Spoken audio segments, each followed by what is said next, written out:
the final whistle has gone at the London Olympic Stadium, and it has finished West Ham United 2, Crystal Palace 2. The Hammers ahead twice, taking the lead in the 38th minute from Pablo Fornals, giving West Ham the advantage at the half-time interval. But Palace striking back 12 minutes after the restart. Gallagher scoring from close range. We felt perhaps Lucas Fabianski might have done a little bit better. We'll be discussing that in due course. West Ham regained the lead after 68 minutes when, out of nowhere, actually, Palace were on top, and a long ball with it. I think it was from Declan Rice, found Michail Antonio, who did extremely well to hold off his man after a little bit of luck, winning the ball, but a fantastic finish from Antonio to the left-hand side to give West Ham a 2-1 lead. But we'd barely finished celebrating. That poor little lad who was going absolutely bonkers, the West Ham fan, after Antonio's goal, had probably not even sat down before Gallagher struck again, leaving Dawson for dead, turning on a sixpence inside the 6-yard box and finishing from close range to score, make it 2-2, and earn Palace what might have seemed at times an unlikely point. What's your instant summary on the final whistle there, Dio, having seen that? You say an unlikely point. I was expecting this to be the game where our 100% record went. Yeah. I maintained we would not keep a clean sheet, and quite concerningly as well. What's that now? We've got the same goal difference, but our goals against is racking up. That's 5 goals in 3 games we've let in. And I think that, ladies and gentlemen, shows you where the problems in this squad lie. We need defenders. We need defenders. And I think as well, it will be time. I can't remember who we've got next. International break, obviously. So we might be forced changes there, depending on how that goes. But I think it might be time to give the new fella a running goal, because that first, we would have won that if that first goal hadn't gone in. Pretty sure of it. And Fabianski could have done so much better. He had hands like a lettuce. Yeah, I mean, it was kind of, we just, I mean, you called it, I think, early on in the second half. In those opening 2 games against Newcastle and Leicester, we've been fantastic. In the second half of both games, looked a class apart. It was the other way around today. First half, we shone. We looked the better team. The second half, you've got to give it to Palace. I mean, they and in the end, that header from Benteke, it should have been the winning goal. They should have scored. They should have been going away with all 3 points. Oh, absolutely. I mean, I'm going to have to disagree with you that we shone in that first half. I thought we looked pretty ordinary in the first half. I think that Palace were a little bit less ordinary than us. I don't think we done particularly much. We had just the one shot on target, which, okay, it counted because it was 1-0. Yeah. But I don't think we've played particularly well at all in either half in this game. I don't know, maybe we underestimated Palace. Maybe we thought, maybe our heads weren't in it. Maybe we thought we just had to turn up. I don't know. But I think throughout the 90 minutes, it was a pretty lacklustre performance. But we still scored 2 goals. The thing that's done us, again, is letting in too many. Yeah, I mean, you score twice at home in any Premier League game, and you've got to fancy yourself to win the game, haven't you? But yeah, I mean, absolutely. You've called it absolutely spot on there. 5 goals conceded in 3 games. If it wasn't for the fact that we'd scored 10, you'd be worrying. It's poor. And Kurt Zouma, we're assuming that the Zouma deal we're just waiting for that to be announced now. It looks like everything's been done, and we're just waiting for that to, really for the unveiling on the club's website. But is that going to be enough? Do we need more? Do we need? I mean, fullbacks. The link with Pellegrini of Juventus emerged this morning. There was rumours that we've approached Juventus with view to taking him on a season-long loan. But how many do we need at the back of the deal? Is Zouma going to be enough? I don't think it's going to. If Bonner can stay fit, then yes, that's going to be enough. But he's starting to get on a bit. He's 33, which, you know, some people will say is a good age for a defender. Yeah. But on the other hand, he does pick up the odd knock and niggle every now and again. I'd be interested to know what's actually going on with Diop. I'm not one of these who think we should get him out the door. I've always rated him. He was in fine form before we stopped for COVID. He's had COVID. Now, whether he's struggling to get fitness back or whatever, you know, that's, I don't think anybody knows that. He is prone to switch off. Don't get me wrong, but he's a good tackler. He's not as bad in the air as I think people make out on the forum. I don't think he's a bad defender at all. And he's still a good age. You know, at the end of the day, people are saying that, you know, 33 defenders should be in their prime. Well, the geezer's 9 years off of that, yeah? You know, give him a chance. Defenders do improve as they get older. Zuma and Diop, I think, would be our defensive partnership going forward. And I think it would be a very good partnership. At the moment, it looks like it may well be Zuma and Ogbonna. But every now and again, something strange happens in a season, doesn't it? Where you have to make an enforced change. Yep. So who knows? We may stumble upon our best centre-back partnership if Zuma comes. I mean, it's not guaranteed yet. We may stumble upon it should one of our centre-backs get injured. Okay. Well, we are going to make an enforced change of our own right now, because joining us live on the stream from the London Olympic Stadium, or just outside by the looks of it, is our man on the spot. Gnome has been watching the game inside the stadium this afternoon. Gnome, West Ham United 2, Crystal Palace 2. What are your initial thoughts upon emerging from the stadium there? You hear me okay, firstly? Yeah, we're good. You're fine. That's fine, yeah. Okay. 2 points dropped against the team that's going to struggle this season, I think. Very poor in the defensive lapse situation there. Yep. Very disappointing. Yeah, very disappointing.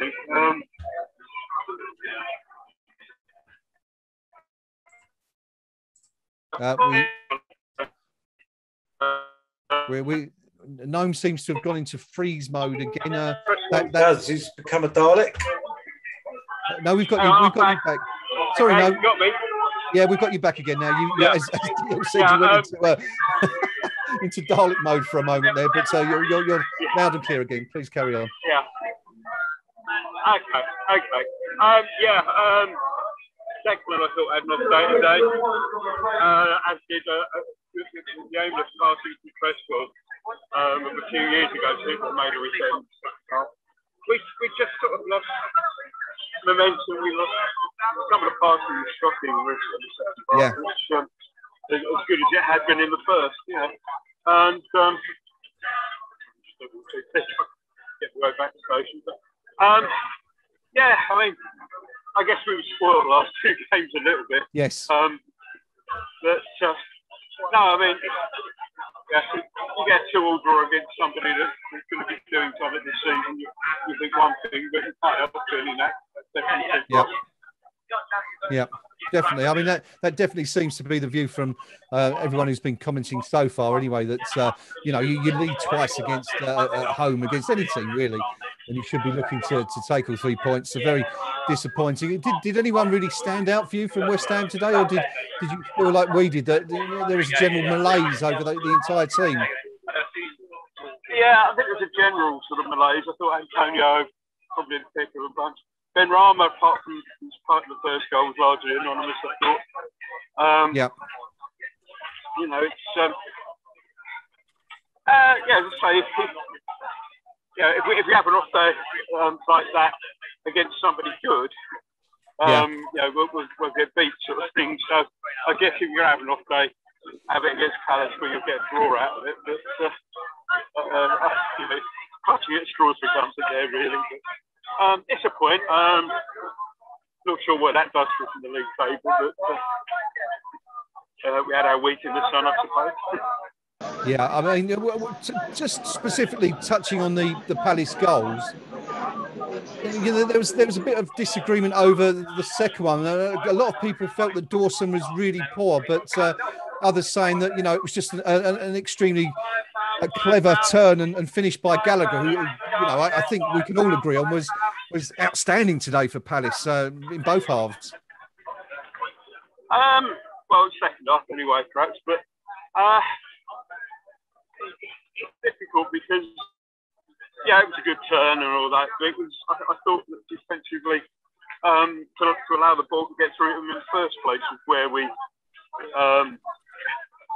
faltered there, I think. There seemed to be a problem down on that right-hand side.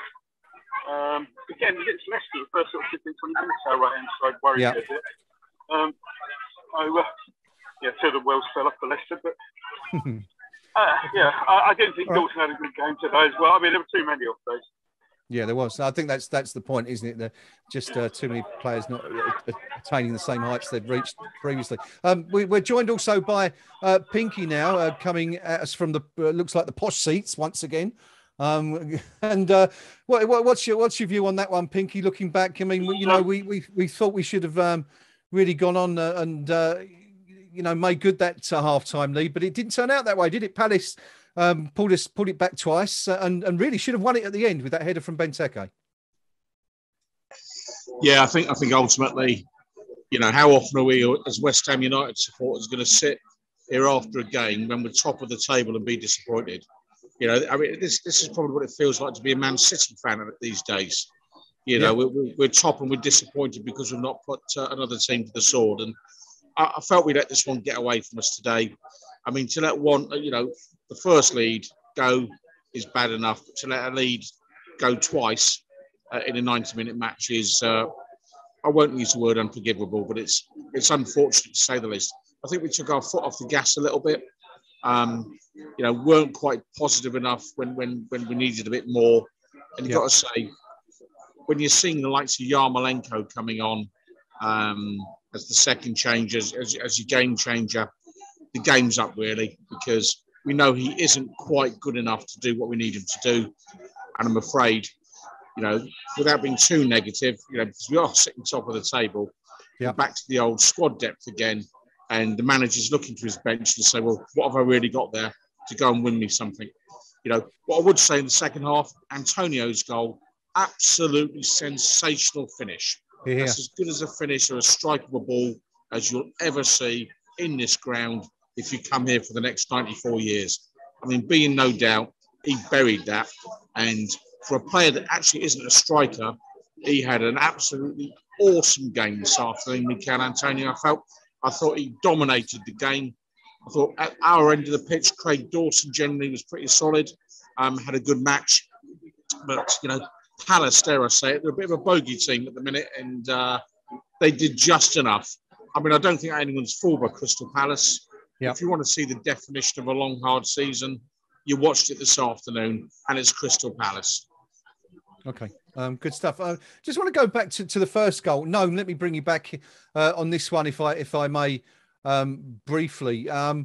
Because, we looked at DL was kind of concerned about Fabianski, felt that, of course, you've only seen it once and maybe on the odd replay. You haven't seen it time and time again like we have close up. But, we felt that perhaps Fabianski should have done a little bit better with the shot. What did you make of it?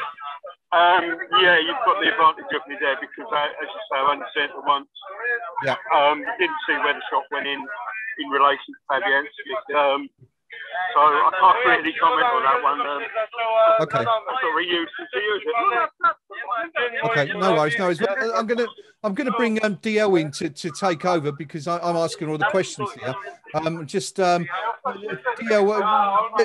let's go to Gnome first. I mean, what would you like to ask Gnome about what we've seen today? Well, what was the general consensus around the ground? What was the atmosphere like? Obviously, when we're doing this, we don't really have the volume on the streams, so we didn't get any idea at all. What was it from where you were sitting? Pretty much what I said. It was sort of frustrating that as Vicky said, foot was off the gas, and that there was a game where second half we should have been coming out the second half and looking at really tearing them a new one. We did. Foot was off the gas. We thought we had the game won. I mean, they probably had, 3 shots in the game? Yeah, something like that. Yeah. It wasn't a lot, especially on target. With the Fabianski comment that Graham made, the top of Fabianski's thumb did get to the ball. And if he's getting his thumb to the ball in that position, he should be getting his hand behind the ball, was my argument. Yeah, he should have done better and made the save. I'll have a proper sort of comment on that after tonight when we get back and watch it. As you say, you have the advantage of me, and it just went in as far as we're concerned. I mean, you've obviously set it close tonight, and disappointing anyway. But it is a general sort of disappointment. I'm wondering if Pinky has had the opportunity to see the first goal that we conceded yet. If he's seen any replays. Pinky, that one's for you. I don't know if you can hear us. He looks like he's asleep. I think he's frozen too. Yeah, I mean, biggest complaint for me, a bit too much for me at the minute. And I'm afraid I might be looking to make the change and bring Areola in, whatever his name is, to start the next game. You might think that's very harsh on Fabianski, but I felt in the last game there was a goal we conceded where, not the last game, maybe the Newcastle game, where he was stood pretty much rock solid still. Yeah. And between him and the centre back, we just let the opposition score. So, for my money, I think Fabianski might be due a bit of a rest. Absolutely. Just a view. Anyway, the background noise is probably a bit too much at the minute, so I'm going to say adios from here. We are top of the league, and if we think things are hard, just bear in mind, Manchester United drew us in the League Cup and immediately made a panic buy of Cristiano Ronaldo. That's how big West Ham United are. Yeah, come on, you Irons. See you soon. Well, there you go, buddy. Good to have you with us. Interesting. Just looking at the forum quickly, 61 Dixie saying that Fabianski's starting to move like an old man. Him getting down for one of their goals seemed like slow motion. Needs a bit of bench time. So kind of backing up what you're saying there. Was there any, no, coming back to quickly before you shoot off, was there any sort of concern in the stands about that to the first goal? Any worries about Fabianski? I think we've lost. No, we either lost him, but he's on mute anyway. Okay, I mean, he was signalling just before that. I think he had to go, so maybe we'll get Gnome. Oh no, he's back. Hi, Gnome. Yeah.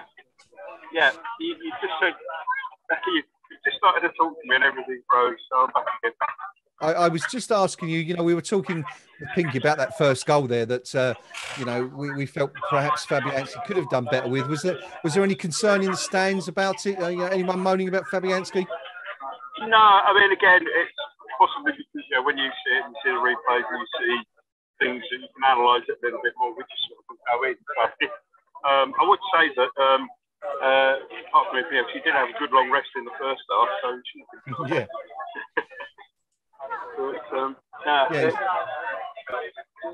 But I mean, overall, bit of a disappointment, really. You know, we kind of.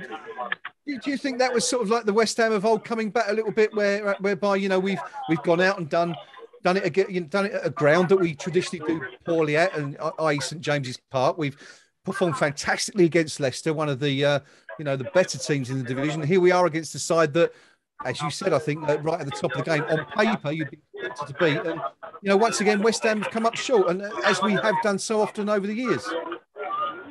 Yeah, those kids who this is their third game, they'll begin to learn, won't they? What you said at half time, it's couldn't quite bring myself to say this is done and dusted, and 50 odd years of experience through me right. But yeah, it's West Ham, isn't it? It is. But I mean, that's the final game now before the transfer window closes. What do we need before Tuesday? What's the latest on Zuma anyway? What's the latest on Zuma?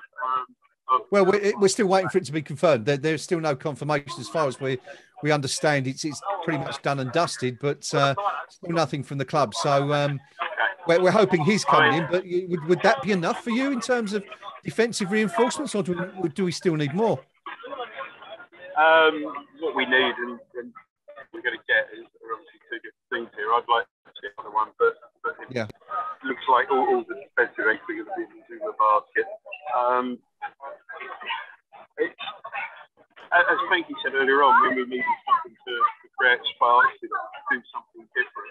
Yeah. When you looked on the bench, it was Yarmolenko. Okay, to be fair, occasionally has come on and put it on, but it's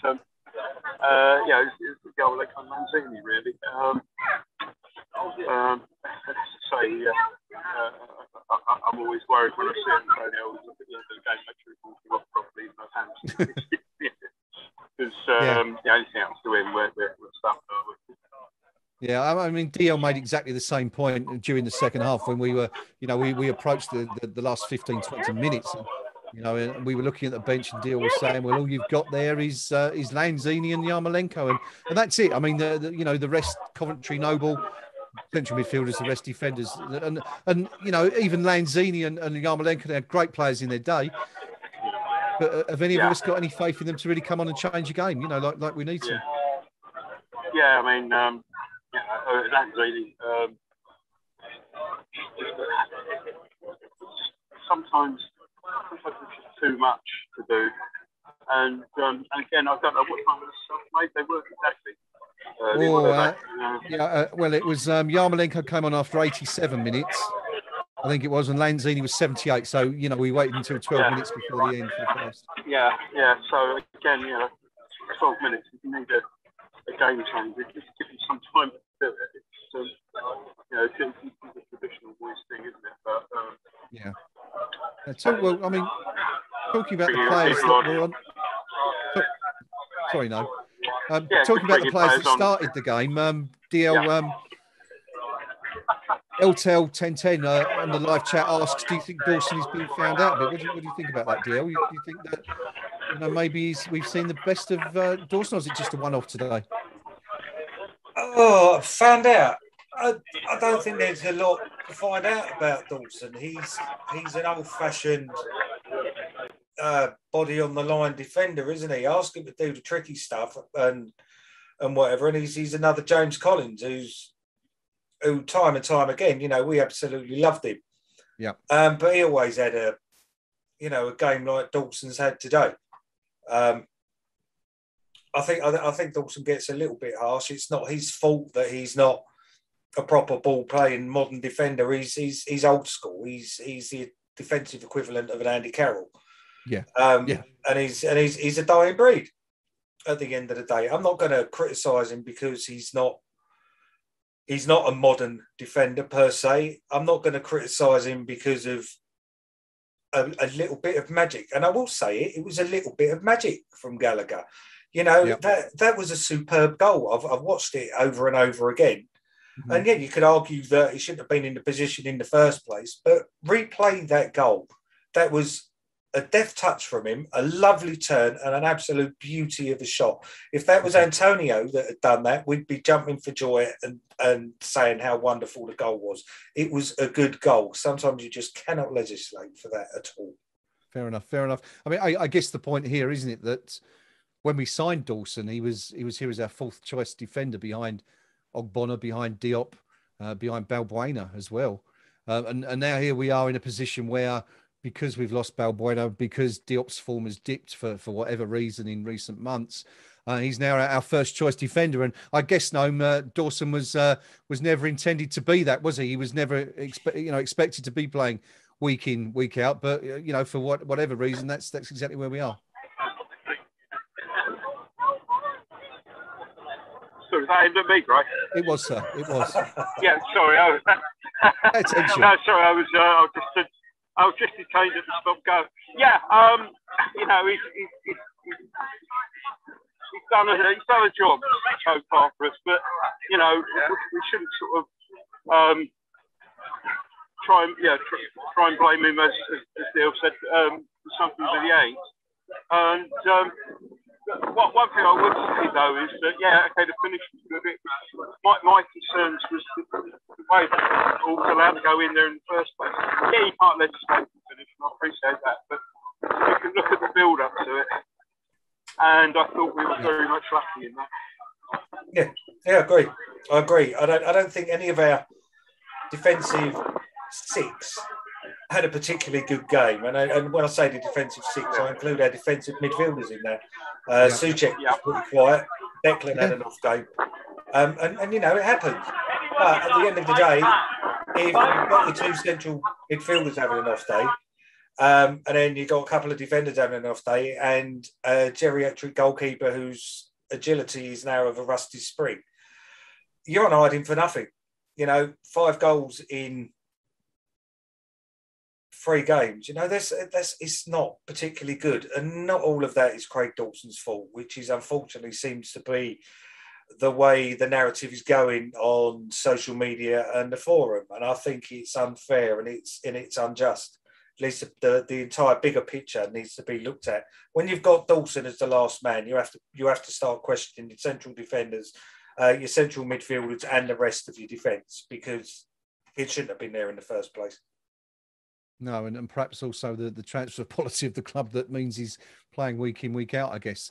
Isn't that always the way, though, DL, that, a scapegoat has to be found? I guess that's the way of football today. You know, it just turns out that way. I think, you're absolutely right, of course. I mean, Dawson, whether he made a mistake or not, the fact that, the ball was in that position, got to that place, was not Dawson's fault. It was a sequence of events that occurred prior to that, or didn't occur prior to that put West Ham in that position. But anyway, I'm sure that discussion will go on and on throughout the night and beyond. But shall we just take a quick look at results elsewhere this afternoon? Because as we said, West Ham went into the day top of the Premier League with maximum 0.6 from 6.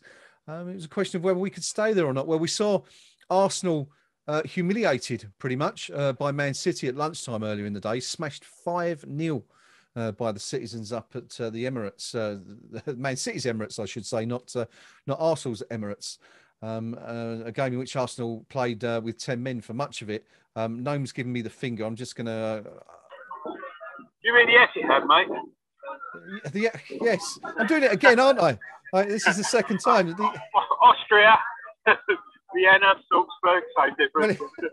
I'm having a week of it. I do apologise. The Etihad, not the Emirates. You're going back on mute anyway. But Newcastle held to a 2-2 draw with Southampton, which I'm sure won't please anyone north of Sunderland.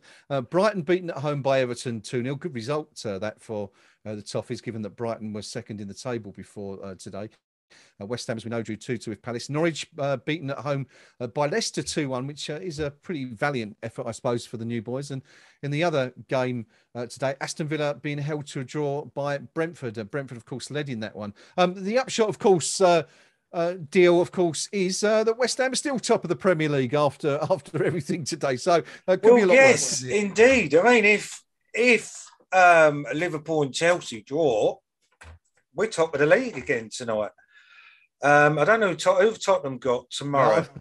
I was just going to say that Tottenham haven't played yet this week. They've got Watford at 2:00 tomorrow afternoon at 3 Point Lane. So you probably expect them to win that one. But anyway, I mean, whatever happens, we're going to be in a Champions League position. I think that's safe to say coming into the weekend. But to be honest, I'd actually take us losing top spot tonight with a resounding Liverpool or Chelsea win, so that Tottenham cannot go top should they win tomorrow. Yeah, I guess we'd all take that. I mean, you'd expect Spurs to beat Watford, wouldn't you? But be an interesting one, Chelsea Liverpool tonight. See what happens. Of course, there is a bit of a break now before West Ham United's next game. Before we do that, let's just have a quick look at the stats from today. Possession. Dio, I know you've got some quite detailed stats as well, haven't you? But I'm just not basic. At the moment. I haven't. Okay. No. Well, maybe we'll come back to those in a minute. I'll give you the basic stuff anyway. Yes. Possession-wise, West Ham 46% to Crystal Palace's 54. West Ham 14 shots on goal. 8 of those were in the first half. 4 on target. Only 1 of those was on target in the first half. Palace 9 shots on goal, only 1 of which was in the first half, and 2 on target. So Palace clearly the better side numerically, as well as in terms of goals scored in the second 45. West Ham 5 corners to Palace's 3. West Ham committed 10 fouls to Palace's 6, though I expect Palace might argue that West Ham committed a few more than that, given the amount of arguing that was going on throughout the game with referee Stuart Atwell. West Ham have a bit of a break now before the next game, which is, of course, Southampton away down on the south coast there on the 11th of September. There's a few international games. We still don't know whether Michail Antonio is going to be playing for Jamaica before that. We're still waiting for confirmation. But then it's it's a flurry of games for West Ham, isn't it? It's 7 games in 22 days. Gnome, are you still with us? I think we might have lost. No, he's still here. Yeah, I'm surrounded by very tall buildings, so yeah, it's the signal sort of struggling to get through. Okay, well, let's stick with you for now anyway. But Southampton next up after the international break. What do we make of that one? Asking after the international break, I want to make sure that we come back with no all our players come back with no injuries first. But you know, it's minor blips today. I mean, we're all sort of disappointed. Yeah, go away. It's a good time to have a break when you go something like that, because you're not, you're concentrating on the international side most of the team. Yeah. And you're sitting and concentrating on that. You can come back and get back to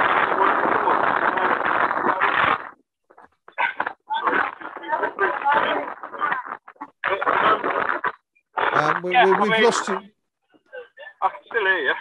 Okay, no, there was awful lot of cracking. We couldn't hear you for a minute there, but I'm just at Stratford International now, so okay. You got me for about 3 or 4 minutes, but okay. Yeah, I mean it's a good time to have the break after that, because it means, to say, most players will be away with the international sides. Can concentrate on that, take their mind off the fact that they didn't play well in the second half in this one. Yeah, okay. Anyway, yeah. All right, okay.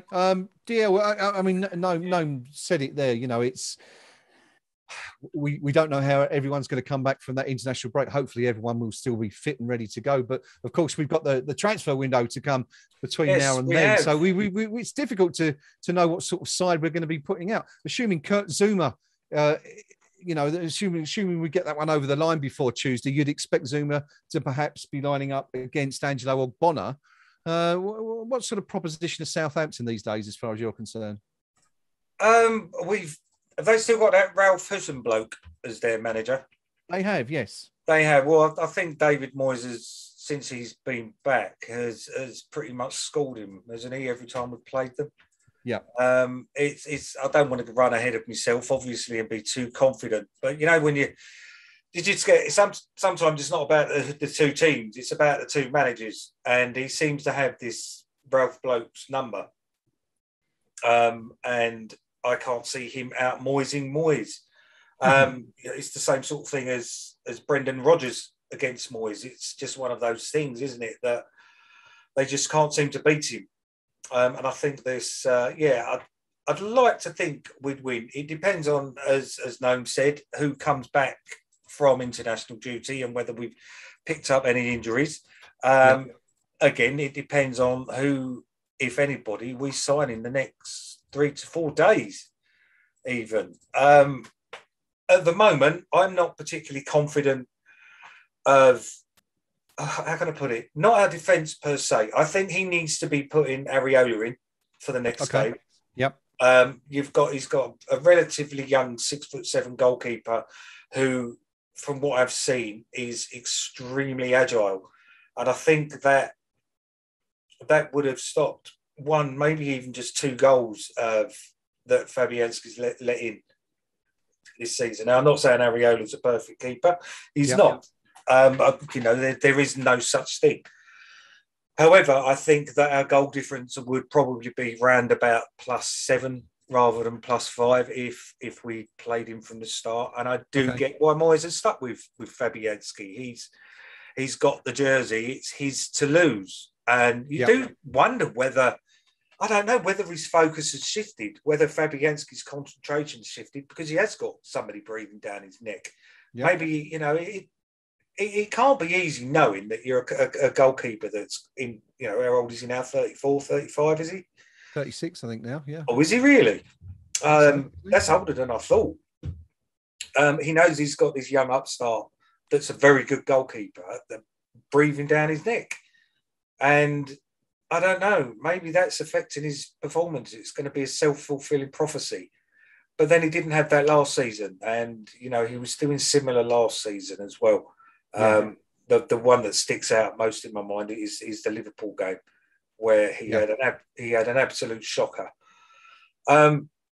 It's age catching up with him, and it's not. I've mentioned it in all 3 games so far this season, and I've not got the knives out for Fabianski. He's done a very good job for us since he's been here, but you know you can't stay at that level forever. So same as Mark Noble, you know, he's now playing a big part. You know, he was central to our midfield once upon a time, but age catches up with players, and there are times where you need to think, okay, I do need to give somebody else a chance. It was hidden in the first 2 games because we scored 4 goals. Yeah, we didn't score 4 goals today, and we've conceded 2, and we've not taken a home win. And this isn't arrogant. I'm not being arrogant about this. I'm not being arrogant about it. We should be doing, with the team we've got and the way we played, we should have beaten Crystal Palace today. That first goal, I will maintain until the day I die, that first goal he should have saved. Now, whether we would have gone on to score a second or whether they would have equalised, you know, I can't, you know, I can't say that for definite. Yeah. But we would have stood a better chance of winning the game if we hadn't conceded that goal. And I knew we was going to concede a goal today, and it was 2. Yeah. So unfortunate. We're gonna bid farewell, I think, now to Gnome, who's just about to go into the dark depths of the underground. So we're going to lose him anyway. So I just want to say, Gnome, thank you for joining us. Much appreciated, and have a safe journey. And just a shame we're not celebrating another win tonight. Yeah, it's I'm going on the high speed from parts up at Edgewood, not straight down to Hampshire. It's a way of getting up and down. Brave the kids around the back and stuff. Yeah, so thanks very much. All right, buddy. I'll see you in a couple of weeks. We will do. that thinks the Wi-Fi on the high speed is very good. All right, buddy. You take care. Take care. We'll see you soon. There you go. Ta-ra. There you go. So that's Gnome and the Pink Palermo reporting live for us from the London Olympic Stadium this afternoon. I haven't heard from Rio since the final whistle. Rio, if you're out there, I hope you're okay. Feel free to jump on for a couple of minutes if you like before we end. And we are going to wrap up fairly soon because it's not so much fun talking about a game, is it? When you haven't won it, you know, we could have spoken for hours after Leicester last week, but I just want to go and have a drink now. Interesting stat from the BBC. Yes. Antonio, after 3 games and 4 goals and 3 assists, has only ever been done by Thierry Henry and Didier Drogba. Wow. Now that is impressive. So he's been involved in 7 goals in his first 3 games, and he's in some quite elite company there. So yeah, he's certainly another little milestone for our little beast. That goal today, Dio. I mean, to me, that's an effort that just smacked of someone full of confidence. You know, the way he didn't even hesitate at all, took the ball down. All right, it was a slight bit of fortune before that for it to fall into his path, but what a finish that was. And, you know, that is, you know, the epitome of a striker, you know, absolutely full of beans, isn't it? You know, that just knows he's going to hit the back of the net.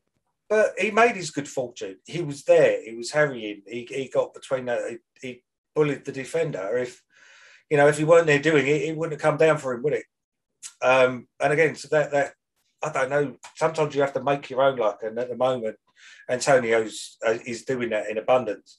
But yeah, that was a net breaker. That was an absolutely superb strike, and on his supposed weaker foot as well. Just brilliant, just brilliant.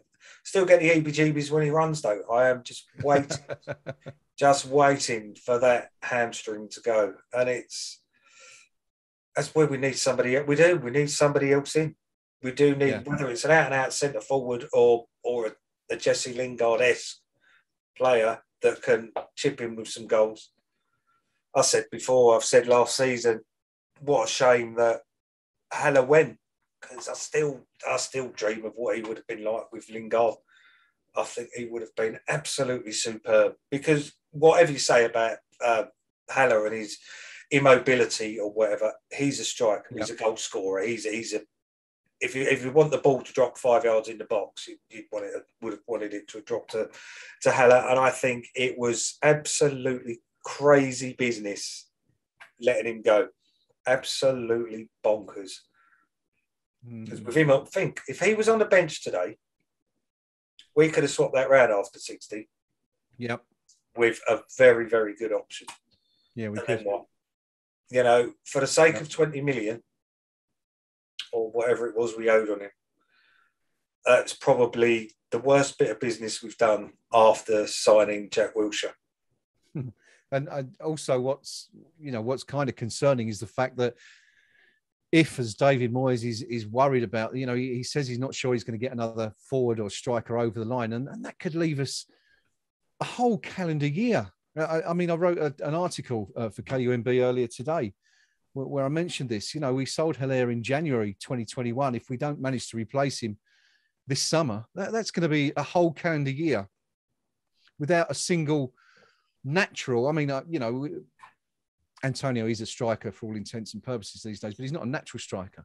And that would see West Ham, a top flight club, going a whole calendar year without a recognised striker in the squad. It just seems incredible to me that we could even, consider doing that, or the club consider doing that. Yeah, I kind of agree on the without a recognised striker, but I think the past 3 years or so, we now have a recognised striker whose name is... Oh, agreed. Is Mikel Antonio. Converted striker that he may be, but there's without a shadow of a doubt now. If I read anyone that puts he's just a converted winger, he's not a striker. No rollicks. He is an out and out striker now. There is no two ways about that. Yeah, we do need another out and out striker. But again, as I mentioned last week, though, who can we get that would have fit our style of play? I know people were crying out for Tammy Abrahams, but at 40 million, not for me. He's one I did watch because he was being muted last season. So, a couple of times I did watch him. A £40 million striker? No, certainly not for me. And if Leon wanted to pay 40 million, good luck to him. Same as Danny Ings. To us, 25, 30 million pound striker with a year left on his contract? No. Maybe if we'd sold Declan Rice for 100 million and we had 100 million sitting in the bank, yes, just like what Aston Villa did. But Danny Ings, to me, no, he's not a 25 million pound striker either. And I think that's where the point of that David Moyes was making about, the price of the players. I don't think it's, that we can't afford them. I think money was being asked for players that aren't worth that sort of money. You're not going to go out and pay $5,000 for a 15-year-old Fiesta kind of thing. You pay what it's worth. You pay $2,500. You may need a car. If the only car's a 15-year-old Fiesta for $5,000, you're still not going to pay it, are you? You're going to tell it to shove it where the sun don't shine. And I think I'm glad that's the way we're operating, to be honest. Yeah. We have wasted so much money. I'm glad that's how David Moyes is working. I'm not glad that we don't have an out-and-out striker. I do have a feeling that Jared Bowen will not just do a job. I think he's the next one that I think David Moyes can turn into a striker. He seems to have bulked up a bit. I do wish today he done it once when he ran into the box and he got it under his feet and then fell on the floor, probably hoping to get the penalty. It kind of we kind of missed that on commentary, but I want him to cut that out the game. He could have just bullied his way through. He's got a physique now to do that. He should have done that rather than just taking the easy option and gone down on the deck. He very much reminds me of a Craig Bellamy. He really does in the way he runs, the way he can pass a ball, and with his finishing. He just, but at the moment when he's being stuck out on the right, he's not in those central positions. Yeah, where he's going to get the opportunity to put his laces through it. I know a lot of people on the forum don't agree that he could be a striker, but he's the one in the squad, I would say, at the moment, Moyes could do a job on and convert into a striker. And he's not going to need a lot of work because he used to play centre forward for Hull on many exactly. occasions. I mean, he's got, I mean, he's played there before, hasn't he? He's done it. So, but with the way it's going, it looks like that might very much be the case, that Moyes has to do that because, I mean, as you said, we were talking about Antonio. We were saying international break coming up, 3 games, potentially 3 games. Antonio could be playing for Jamaica if they're allowed to play. Of course, the Premier League have said at the moment that they're not going to release players to play in red list countries. We've seen Infantino, I think it was, write to Boris Johnson and ask him to look at that again to see whether we could relax the quarantine rules for players returning. So we still don't know what's going to happen there. But of course, after that, West Ham have got 7 games in 21 days. So, I mean, Antonio could be playing 10, 11 games inside a month, which is ludicrous, isn't it?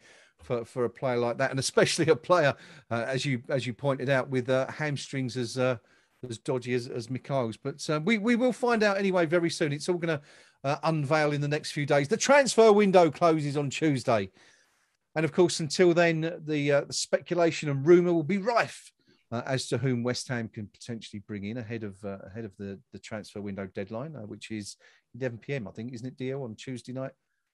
It is, yes. I'm up at 5 the next morning. No, I'm not. I'm up at 3:30 the next morning for a 5 o'clock start, so I won't be watching that. But towards the end of these, every day, I chuck a little bombshell in.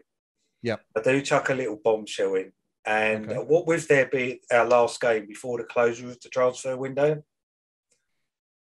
it's not beyond the realms of possibility that we might have seen the last of Declan Rice.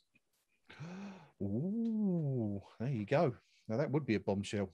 It would, especially indeed. If they don't replace him. I think there might be bombs going off around, the stadium. Metaphorically speaking, I will add just because of the situation that's going on elsewhere.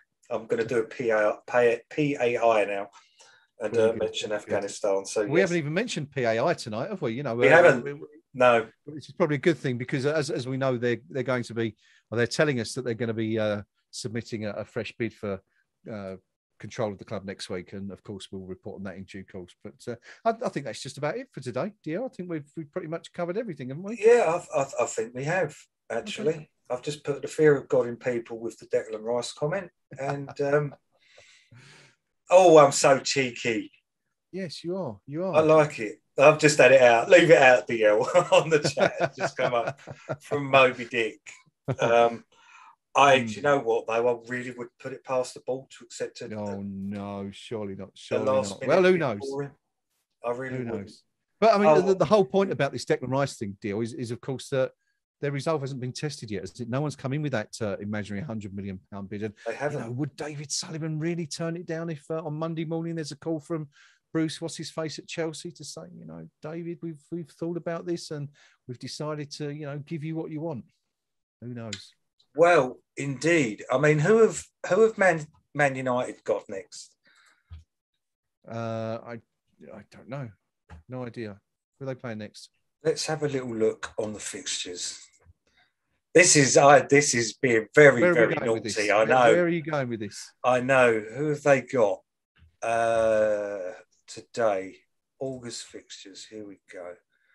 They've got Wolverhampton Wanderers versus Manchester United tomorrow. Right. Okay. Now, if Wolves beat Man United with the return of the prodigal son of Ronaldo, is he back and now? We have, and they quite clearly see that there are players waltzing through their central midfield, and Solskjaer says on the listening of Rio Ferdinand, I want Declan Rice and we will be the best team in the league. We've just got Ronaldo. Go and put an £80 million bid in for Declan Rice. Where do you think that would go, Graham? I think that ball would take 80 million for him tomorrow. I disagree. I don't think disagree. I don't think they'd sell him now, unless it's a stupid amount, and by stupid I mean the kind of money that that Manchester City were prepared to pay for Harry Kane. I can't see it. Because if they were to do that, what would our midfield be? It'd be Thomas Souček, and Mark Noble or Connor Coventry. And I don't think, as much as they don't seem to be too concerned with the view of the fan base. I think that would probably be a step too far for them. But who knows? Well, I think that they don't know. You think they would? I think they would. I think that they've already laid down the groundwork with the Hugh Mouthen comments about the contract refusal and wanting to be known about bids. And I don't know if I'm reading too much into it. Okay. But he didn't look like Declan Rice out there today. And there's been moments on both halves of previous games where I wouldn't say he looked like his head's is elsewhere. Mm-hmm. But maybe his mate Jesse isn't coming. Maybe he's seeing we've got a goalkeeper and we're getting a defender. Is that it? And meanwhile, Man United have just gone and signed Ronaldo and Jordan Sancho. Mm-hmm. Sometimes it's down to the player as well, isn't it? I will forsake all my bonuses, Mr. Sullivan. I will forsake my loyalty bonus. How much money would that be? That got to be a good 5-10 million, wouldn't it? That you get? I don't know. I don't know what the bonuses are. Take that off the transfer fee. Let me go, mate. Yeah. Well, there you go. DL's just dropped that big bombshell in just to send you off to sleep nicely tonight. It's something to talk about, isn't it? Yeah, it's something to talk about. Let us know what you think. Is Dio on to something? Join us on the KUMB.com forum summer transfer thread. It's always busy. It's as busy as it's ever been this year. Come on there. Let us know your thoughts. We will, of course, let you know on there and, of course, via the homepage on KUMB.com as soon as any transfers are made or any bid for, God forbid, Declan Rice coming between now and Tuesday. Yeah. I think we've pretty much covered everything today. We do, of course, hope that there'll be a couple of signings coming in for West Ham. Well, we hope there'll be a couple, assuming Kurt Zuma is done. And, of course, that's a very big assumption until we see the picture of him holding up the shirt and trying and failing to say, come on, you Irons, on the club's website. But we need more. It's not going to be enough. So it's going to be a very, very busy next 2 or 3 days, hopefully, for David Moyes and David Sullivan, who we hope is using that hotline at Sullivan Towers to get on the phone and try his best to bring some more players in before the window. DL, final word on today. A little bit disappointing. Is that it? Yeah, lacklustre, tired, overconfident. I think that'll do. I'm hungry. I want some dinner. I'm with you. Totally with you. That's it from today. There you go. Disappointing. West Ham United 2, Crystal Palace 2. The Hammers led twice, pegged back twice by Palace. And a young lad from Chelsea on loan who was absolutely magnificent for the visitors today, to be fair, young Gallagher. He was. Palace really should have won the game. Could have won it. Had a great chance in the final minute of added on time. Benteke heading over the bar when marked in the 6-yard box should really have scored. But West Ham lived to fight another day anyway. And of course, we can sit there and complain and say we should have won and we felt that we didn't play today. But look at the Premier League table. It's over there. You can't see it, but it's kind of over there for me. There's a team called West Ham, top of the pile. 7 points from 3 games with 10 goals scored. Could be a lot worse, couldn't it, really? It could indeed. Well, from me and Dio, anyway, that's it from today. Thank you all for your company on the stream. Thoroughly enjoyed, as always, you sending your comments over. Give us a like and subscribe if you've enjoyed what you've seen. We'll be back again with you very soon for West Ham v Southampton, if not before. Until then. Up the Irons.